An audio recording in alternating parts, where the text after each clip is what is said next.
Hello student, कैसे हैं आप सब। उम्मीद कर रहे होंगे कि आप एकदम अच्छे होंगे। आज आपका पेपर जो साइंस का था उसी को हम आपको सॉल्व कराएंगे, जिसका कोड 824 सीपी है।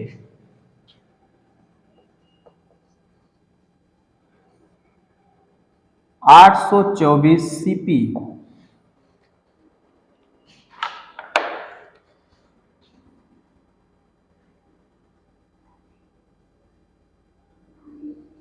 ठीक है, यहां पे हम सबसे पहले आपको बताएंगे फिजिक्स का आपको दिया है जो बहुविकल्पी प्रश्न आपका है। जैसा कि पहला क्वेश्चन आपका दिया गया है, सीधे समय ना लेते हुए आपको हम ले चलते हैं डायरेक्टली पेपर पे। एक गोली दर्पण की फोकस दूरी 10 सेंटीमीटर है। देखिए यहां पे फोकस दूरी आपको दिया गया है 10 सेंटीमीटर और पूछा आपका है वक्रता त्रिज्या क्या होगा। बहुत ही आसान क्वेश्चन आया था, आर बराबर पूछ लिया है। हम जानते हैं सूत्र होता है F equal to R by two. यहां से R इक्वल टू हो जाएगा 2F। R बराबर 2 इंटू एफ में आपको दिया है 10 सेंटीमीटर, R बराबर आ जाएगा 20 सेंटीमीटर। यही आपका उत्तर होगा। जो त्रिज्या होगी वो कितनी आएगी भैया, 20 सेंटीमीटर आएगी। दूसरा क्वेश्चन आपका है, श्वेत प्रकाश के निम्न किस रंग का प्रिज्म द्वारा विचलन न्यूनतम होता है। काफी लोग कंफ्यूज हो गए होंगे। न्यूनतम तो लाल का होता है, लेकिन यहां पे लाल ऑप्शन में आपको दिया नहीं है, जिसमें दिया है हरा है, बैगनी है, जामुनी है, पीला है। तो इसका जो उत्तर होगा आपका वो होगा पीला। उत्तर क्या आएगा, पीला आएगा दूसरे में। तीसरा क्वेश्चन आपका दिया है, एक उत्तल लेंस के सामने F तथा 2F के बीच एक वस्तु रखी है, निम्न में से कौन सा कथन प्रतिबिंब के लिए सही है। तो यहां पे आप देखेंगे पहला वाला आपका ऑप्शन सही होगा, वास्तविक और वस्तु से बड़ा होगा। ठीक है, यहां पे क्या होगा, वास्तविक और वस्तु से बड़ा।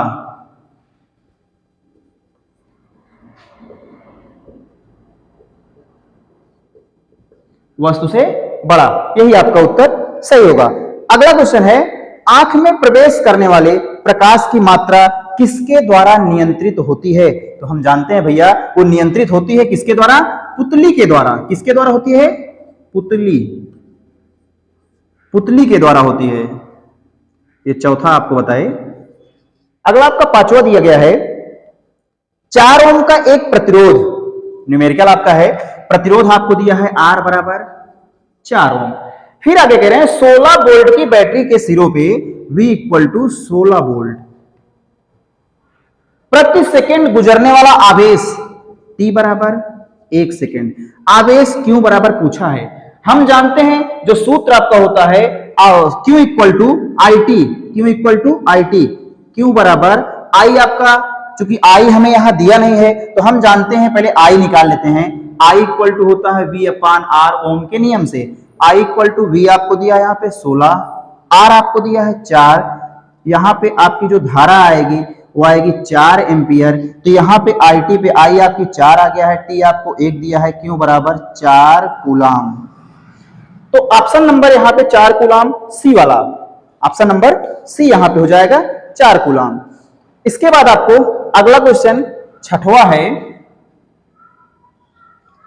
छठा क्वेश्चन है, एक तार का प्रतिरोध 9 ओम है। एक तार का प्रतिरोध R बराबर यहां पे दिया है 9 ओम। इसके बाद कहा है इसे 3 बराबर भागों में बांटा जाता है। 3 बराबर भागेंगे, 3 3 3 यानी 3 ओम में आप बांट देंगे। इन 3 तारों को, टुकड़ों को यानी परस्पर समांतर क्रम में जोड़ा जाता है यदि संयोजन का तुल्य प्रतिरोध R डैश है। भैया जो 3 3 था इसको क्या कर रहे हैं, पहले जोड़ रहे हैं। आइए समांतर में जोड़ते हैं। 1 अपान R इक्वल टू R1 आपको 3 है, R2 भी आपका 3 है, R3 भी आपका 3 है। तो यहां सॉल्व करने के बाद आपका आएगा 1 अपान R बराबर 3/3 यानी R बराबर आ जाएगा 1 ओम। ठीक है, R बराबर यहां पे आ गया 1 ओम। इसके बाद हम जान रहे हैं, यहां पे कह रहे हैं यदि संयोजन का तुल्य प्रतिरोध R डैश हो तो इसका अनुपात R बटे R डैश है। यानी R अपान R डैश में यहां पे दिए हैं आपका R है 9 और R डैश आपका जो भी आया 1 है, क्रॉस मल्टीप्लाई करा देंगे, R बराबर आ जाएगा 9 R डैश। यानी जो प्रतिरोध आपका होगा वो 9 होगा। यानी ऑप्शन नंबर डी बिल्कुल सही है, 9 ओम होगा। ठीक है, इसके बाद लास्ट है फिजिक्स का लास्ट, धारावाही परिनालिका के मध्य में चुंबकीय बल रेखाएं होती हैं। तो देखिए मध्य में जो धारावाही परिनालिका बनती है, इसके मध्य में क्या होगा, ये सातवां है, इसके मध्य में पूछ रहे हैं, ये क्या होगा भैया, ये समांतर होगा। ये क्या होगा, समांतर होगा, जिसमें ऑप्शन नंबर सी आपका सही है, परिनालिका के अक्ष में समांतर होगा। ये लंबवत नहीं होता है और ये अनियमित भी नहीं होगा, ना तो ये वृत्त में बनेगा, यहां पे कह सकते हैं आप समांतर होगा, यानी आपका सातवां जो होगा समांतर। ठीक है, इस प्रकार बहुविकल्पी हमारा खत्म हो गया है। इसके बाद इसको मिरेज करते हैं, केमिस्ट्री आप बताते हैं कि स्क्रीनशॉट लेना हो, आप स्क्रीनशॉट लेके अपने पेपर से मिला सकते हैं। पेपर बिल्कुल आसान था, अभी तक जितने क्वेश्चन कराए गए ऐसा कोई क्वेश्चन नहीं था जहां पे आपको किसी प्रकार कोई समस्या हो। आइए केमिस्ट्री का बताते हैं आपको हम। केमिस्ट्री के पहले में अम्ल वर्षा में जल का पीएच मान, अच्छा क्वेश्चन है, बहुत सारे लोगों ने गलत करके आया होगा, क्योंकि जल का पीएच मान 7 होता है तो सब सोचे होंगे 7 लगा दीजिए, नहीं, यहां पूछा है अम्ल का, तो अम्ल में ऑप्शन में आपको दिया है 5.6 से अधिक, तो ये अम्ल में है, 5.6 से अधिक बिल्कुल नहीं होगा, इनमें से कोई नहीं होगा, 7 भी नहीं होगा, यहां पे सही उत्तर इसका होगा 5.6 से कम, 5.6 से कम। 100% क्वेश्चन सही है। इसके बाद अगला क्वेश्चन आपका रहे अभिक्रिया Zn प्लस Cu, यहां पे एक अभिक्रिया दी है, यहां पे कर देते हैं Zn plus CuO, Zn plus CuO changes Cu plus ZnO। तो यहां पे देखिए बता रहे हैं कि क्या हो रहा है, तो यहां भैया देखिए सीधी सी बात है, इस अभिक्रिया में CuO जो है अपचयित हो रहा है, ऑप्शन नंबर बी, CuO जो है अपचयित हो रहा है। ठीक है, इसके बाद अगला क्वेश्चन आपको हम बताएंगे कार्बन परमाणु की संयोजकता। सबको पता है कार्बन परमाणु की संयोजकता, क्योंकि 6 होता है, कार्बन की जो क्रमांक होता है 6 होता है, 2 4 यानी 4, क्या होगा भैया, इसकी संयोजकता 4 आएगा, इसकी संयोजकता 4 होगा। अगला धावन सोडा है, देखिए यहां पे धावन सोडा पूछा है, अम्लीय लवण है, उदासीन लवण है, क्षारकीय लवण है, लवण नहीं है, तो यानी यहां पे धावन सोडा, क्योंकि सोडा है तो सोडा हम जान रहे धोने का सोडा है, धोने का सोडा अम्ल तो होगा नहीं, ना तो उदासीन होगा, ना तो लवण होगा, यानी क्षारकीय लवण है। क्या है भैया, क्षारकीय लवण, मिला लीजिएगा, क्षारकीय लवण आपका होगा। इसके बाद अगले क्वेश्चन चलते हैं, एथेनॉल की सोडियम धातु से अभिक्रिया करने पर जो उत्पन्न होता है वो H2 होता है। क्या होता है, H2 उत्पन्न होता है, ध्यान देंगे, क्या होता है भैया, H2 उत्पन्न होता है। अगला क्वेश्चन आपका है अभिक्रिया HCl प्लस NaOH बनाते हैं NaCl और H2O, यानी उदासीनीकरण क्रिया है, सीधे सीधे दिया है, उदासीनीकरण क्रिया है।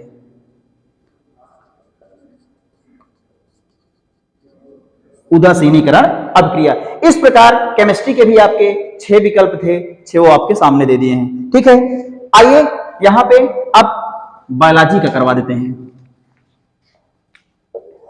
बायोलॉजी में आपको देख लीजिए, बायोलॉजी का पहला क्वेश्चन आपको दिया है, निम्न में से कौन एक विषम पोषी जीव है। विषम पोषी जीव, फफूंदी, फफूंदी क्या है, एक विषम, फफूंदी एक विषम पोषी जीव है।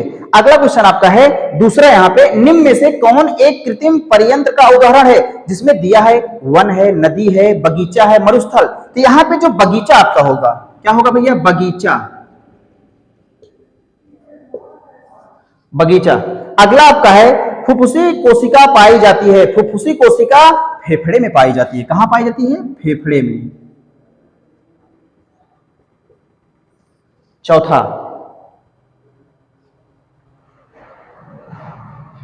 क्लोरोफ्लोरोकार्बन किस गैस का अवक्षय करती है। यहां पे क्लोरोफ्लोरो जो कार्बन है ये ओजोन गैस का अवक्षय करते हैं, किसका करते हैं, ओजोन, ओजोन गैस का। ठीक भैया, ओजोन गैस आपका ऑप्शन नंबर बी है।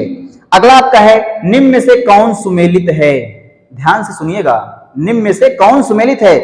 यहां पे जो आपका ऑप्शन नंबर 1 है प्लेनेरिया है, क्या है भैया, प्लेनेरिया, प्लेनेरिया सुमेलित है कायिक प्रवर्धन से, कायिक प्रवर्धन से। ठीक है, यहां पे कुछ लोगों ने अमीबा, अमीबा यहां पे 2 खंड में होता है, अमीबा यहां पे उत्तर इसका सही नहीं होगा, इसका सही उत्तर आपका पहला ही होगा। ठीक है, अगला क्वेश्चन चलते हैं छठा क्वेश्चन बायोलॉजी का छठा क्वेश्चन दिया है, प्रकाश संश्लेषण क्रम के दौरान घटित होने वाली जो घटनाएं होती हैं वो क्लोरोफिल द्वारा प्रकाश ऊर्जा का अवशोषण भी करते हैं, प्रकाश ऊर्जा का रासायनिक ऊर्जा में रूपांतरण भी करते हैं, कार्बन डाइऑक्साइड में अपचयन भी करते हैं। यानी इसका उत्तर डी आपका होगा। आप डी के साथ जाइएगा, इनमें से सभी, इनमें से सभी, इसका उत्तर इनमें से सभी होगा। लास्ट क्वेश्चन है, इंसुलिन हार्मोन का कार्य क्या होता है? तो इंसुलिन हार्मोन का जो कार्य होता है, रक्त में शर्करा के स्तर को नियंत्रण करते हैं, रक्त में शर्करा के स्तर को।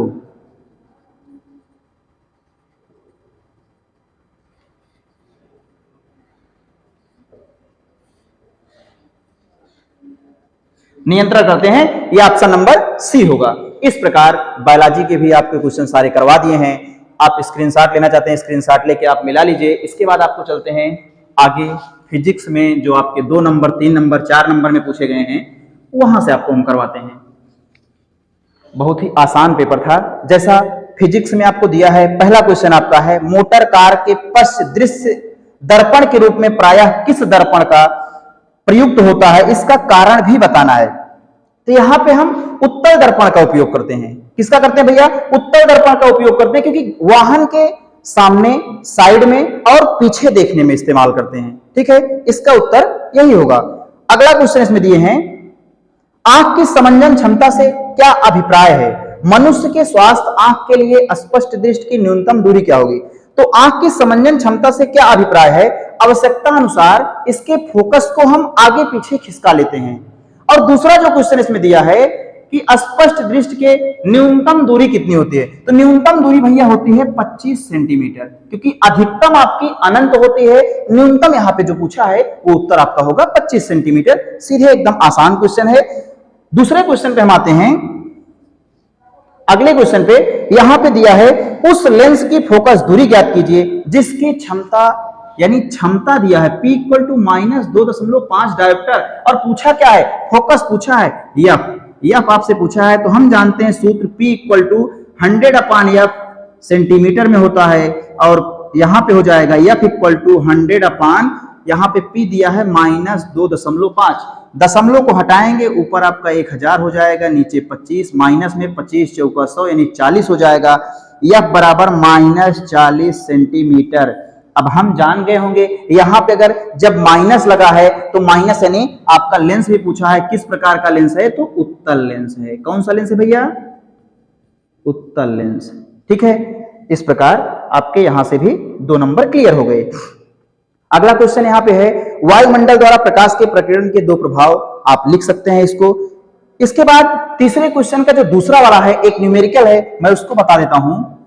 तीसरे के दूसरे में न्यूमेरिकल में आपको दिया है, नीचे दिए गए विद्युत परिपथ में 4 प्रतिरोध क्रमशः 20, 30, 60 और 15 ओम के हैं। 10 वोल्ट की एक बैटरी से इन्हें जोड़ा गया है। 15 ओम प्रतिरोध के सिरों के विभवांतर की गणना करना है। 15 ओम के सिरों के बीच विभवांतर की गणना करना है, यानी 20, 30, 60। पहले मैं चित्र आपको इसे बता देता हूं थोड़ा सा।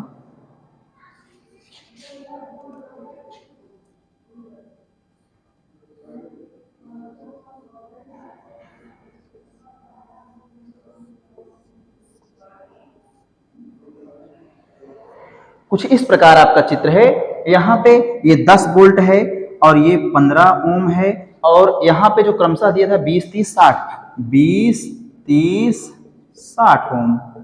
अब इसको हम सॉल्व करने के लिए सबसे पहले क्या करेंगे? 20, 30, 60 को हम क्या कर लेंगे भैया? यहाँ पे इसको हम समांतर कर लेंगे। समांतर में 1/r बराबर 1/r1 आपका 20 है, और R2 आपका यहाँ पे 30 है, R3 आपका यहाँ पे 60 है। हम एलसीएम लेंगे, 60 आएगा, 20 तिहाई 60 प्लस 30 दूना 60, 60 एकम 60, 3 2 5 1 6, 6 बटे क्या हो जाएगा? 60। काटेंगे, यहाँ पे 10 आएगा। R बराबर आपका आ जाएगा भैया 10 ओम, और इस 10 ओम को इस 15 ओम के साथ हम श्रेणी क्रम में जोड़ेंगे। हम श्रेणी क्रम का जो सूत्र होता है हम जानते हैं, R बराबर R1 प्लस R2, यानी 10 प्लस 15 बराबर हो जाएगा 25 ओम। क्या आ जाएगा भैया? ये आ जाएगा R बराबर आपका हो जाएगा 25 ओम। इसके बाद पूछा है यहाँ पे विभवांतर, तो V equal to I R होता है। यहाँ पे हमें I पता नहीं है, तो यहाँ पे जब I पता नहीं तो हम यहाँ पे I निकालने के लिए I इक्वल टू होता है V/R, और V यहाँ आपको दिया है 10, R दिया है 25, इसको भाग देंगे 0.4 एम्पियर, आपका उत्तर आएगा। ये धारा का मान अभी आया है। अब इसके बाद हम V निकालेंगे तो V इक्वल टू होता है IR और V इक्वल टू आपका हो जाएगा I आपका 0.4 आया गुणे में R, लेकिन R किस पर का भैया 15 ओम के प्रतिरोध के सिरों के बीच, ये वाला पूरा संपूर्ण R मत रखिएगा 25, क्योंकि 15 यहाँ पे दे रखा है तो 15 से कराएंगे, ये V इक्वल टू हो जाएगा 15 चौका 60 यानी 6 वोल्ट। इसका उत्तर जो आएगा वो 6 वोल्ट आएगा। जिनका जिनका भी आया होगा ये क्वेश्चन सही है, 6 वोल्ट उत्तर जिसका आया होगा उसका सही है। 2 नंबर में ये भी पूछा गया था। चलिए इसके बाद फिजिक्स में तो आपका लगभग समाप्त हो गया है, और केमिस्ट्री में थोड़ा सा बताते हैं आपको। केमिस्ट्री में पहला क्वेश्चन आपसे पूछा गया था धातु तथा अधातु के 2 गुण लिखिए। तो यहां पे सबसे पहले धातु के गुण आप बता दीजिए, उष्मा और सुचालक होता है और ये चमकीली होते हैं, ठीक है, चमकदार होते हैं। अधातु के गुण भी आप बता दीजिए, इनका घनत्व कम होता है, ये नरम होती हैं, ठीक है। इस प्रकार आप इसको बता सकते हैं। आगे इसमें दिया गया है निम्नलिखित कार्बनिक यौगिक का आईयूपीएसी नाम। आईयूपीएसी नाम भी एक आपका आया है। आईयूपीएसी नाम में आपके हम बता दे रहे हैं, यहां पे दिया है CH3 सिंगल बॉन्ड CH, इसके ऊपर Cl लगा है, क्लोरो आ गया है, यहां पे फिर से CH2 है और इसके बाद सिंगल बॉन्ड COH है, ठीक है। इस प्रकार आपको दिया है। तो यहां हम जानते हैं OH आपका जो है वो अल होगा। यहां पे काउंटिंग करेंगे 1 2 3, यानी यहां पे हम लिख सकते हैं 3 और इसके बाद जुड़ा आपका क्या है, क्लोरो जुड़ा है। क्योंकि Cl आपका है तो Cl हम जानते हैं Cl क्या होता है, हमारा क्लोरो होता है। अब यहां पे क्लोरो तो पहले लिखना पड़ेगा क्योंकि 3 क्लोरो, और यहां पे अगर कार्बन की संख्या हम देखेंगे, कार्बन की संख्या कितनी है 1 2 3 4, तो यहां पे ब्यूट हो जाएगा, तो यानी सिंगल बॉन्ड है, ब्यूटेनल, क्योंकि अल है तो यहां पे 3 क्लोरो ब्यूटेनल, ठीक है। इस प्रकार एक आईयूपीएसी जो आपको दिया था यह था, इसका होगा 3 क्लोरो ब्यूटेनल, ठीक। इसके बाद आपके थ्योरेटिकल क्वेश्चन है, उम्मीद कर रहे होंगे आप उसको भी आप कर लिए होंगे। आगे फिर बायोलॉजी का है, उसको भी आप कर लिए होंगे। बाकी जो आपको न्यूमेरिकल था और जो बहुविकल्पी था उसको हम आपको मिलवा दिए हैं। आप लोग अपना अपना अपने पेपर से मिला लीजिएगा इस कोड के जो 824 सीपी के हों, और कमेंट बॉक्स में बताइएगा किसका कितना सही हुआ है। धन्यवाद।